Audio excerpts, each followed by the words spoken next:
Hey everybody, my name is Joe Pivarunas. I'm the founder and managing editor of Nanalyze. We're a boutique media and research firm covering disruptive tech stocks for a broad audience of retail and institutional investors across the globe. Today we're going to talk about a company called MicroVision, and the subtitle on this slide says, Why It's Best Avoided. So the reason we're having this conversation today is because we recently posted an article on 8 LiDAR stocks for investors to keep on their radar. Somebody had come along and posted in response that MicroVision was a leader in LiDAR that we had somehow missed. Well, we actually are familiar with MicroVision, and we certainly wouldn't consider them to be a leader in LiDAR. And today we're going to talk about why that is. So we'll talk a bit about the 8 LiDAR stocks out there. Luminar's by far the biggest. They're also overvalued. They're bigger than all the other names that you see on this list collectively. This is the market cap of all LiDAR stocks.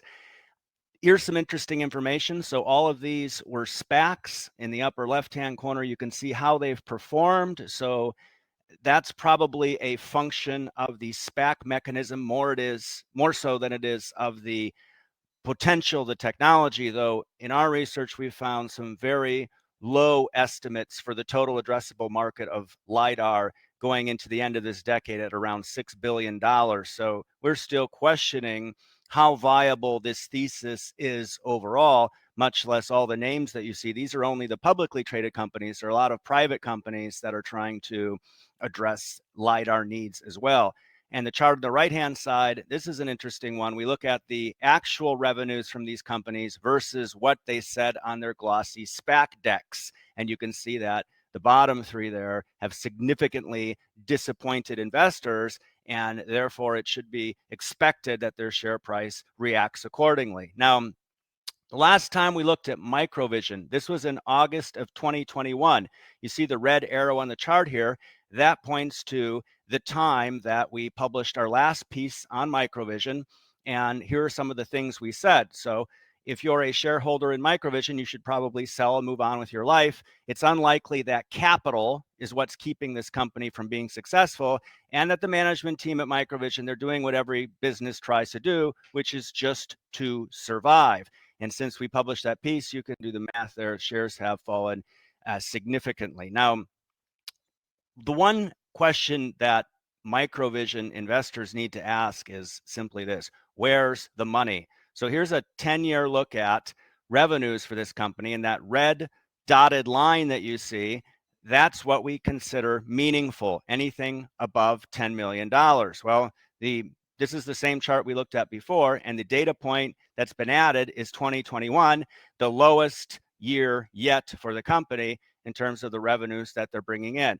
This company's been around for almost 30 years, and they haven't been able to, in their own words, haven't been able to successfully develop and commercialize the various types of products they've been working on, regardless of how strong they say their IP portfolio is. That and $5 won't get you a cup of coffee at Starbucks. You need to have products that customers are willing to buy. You can see here how the company has been pivoting every decade. In 2000, they were addressing these 3 distinct business platforms: optical materials, imaging solutions, retinal scanning. 2010, they moved to the Pico-P display engine platform. And now in 2021, it's about being an automotive LiDAR and ADAS solutions company focused on delivering safe mobility at the speed of life. So now their development efforts are solely focused on ADAS. The revenues that you see, that's from royalty that Microsoft has been paying them for some components. And you can see here what they say about that. The last 2 fiscal years are responsible for this royalty stream, what it's generating, and that the arrangement is expected to not be significant, and it will eventually tail off. In this last statement, we have been unable to secure the customers needed to successfully launch our products. So if you couldn't do that then for the last almost 30 years, are investors suddenly supposed to believe that everything's changed now? That's a question that we have. So when they talk about their LiDAR pivot, they say that development efforts continue. They're going to demonstrate capabilities during the first half of this year. They're forecasting small quantities of sales, but do not expect to achieve significant sustained revenue from their ADAS solution in the near term. Well, tell us something new. So they're not expecting anything meaningful anytime soon. They've burnt through nearly $630 million failing to launch a successful product.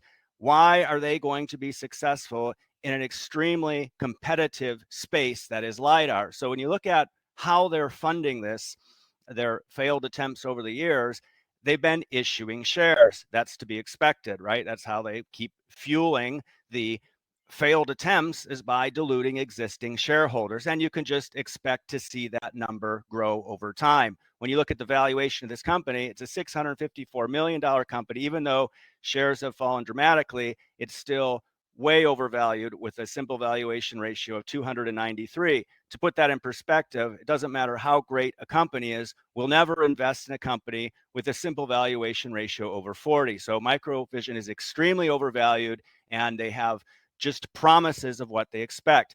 Listening to their last Q4 2021 earnings call was rather interesting. The CEO says 2021 was an incredible year in MicroVision's history. Well, we must have missed that, but with his 30,000 base in 2021, it was an incredible year for him. He was granted 1.2 million restricted stock units, 300,000 of which vested immediately. So that's just over $1 million based on today's share price. And you can see how the vesting schedule continues over the next several years.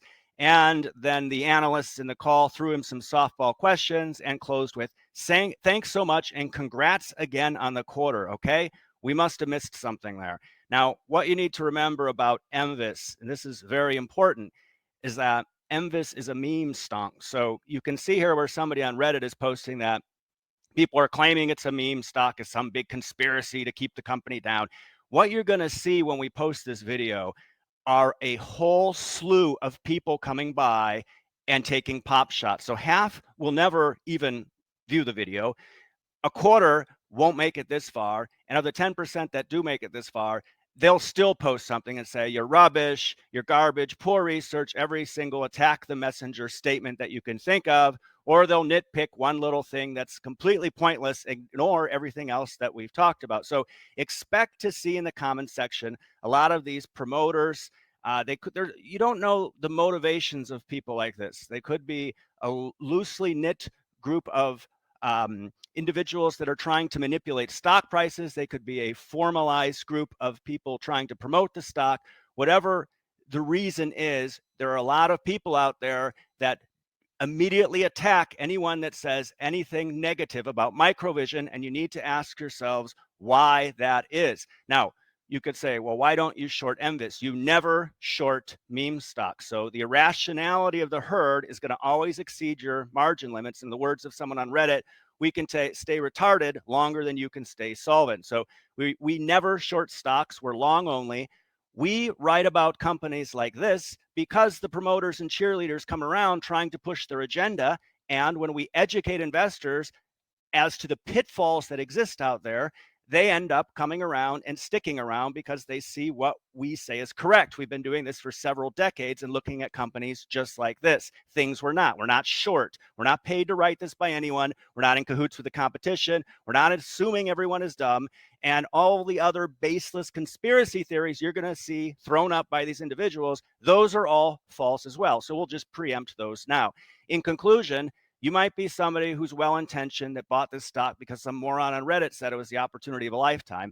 It isn't. Based on the facts that we've shown you today, this is a stock that has struggled for the past 30 years and shows no signs of turning things around, no matter what growth stories management tells you. That's their job, right? Their job is to survive, to get people to invest in the company, to get people to buy shares. Now, you'll hear the same worn out stories about having diamond hands and not selling your shares. If you're somebody who doesn't see these red flags, don't be surprised if you're left holding the bag. So we're going to wrap that up right now. Please put your comments in the comment section. We love to hear from well-intentioned investors. As for all the cheerleaders, we'll have no problems dealing with whatever rubbish you post.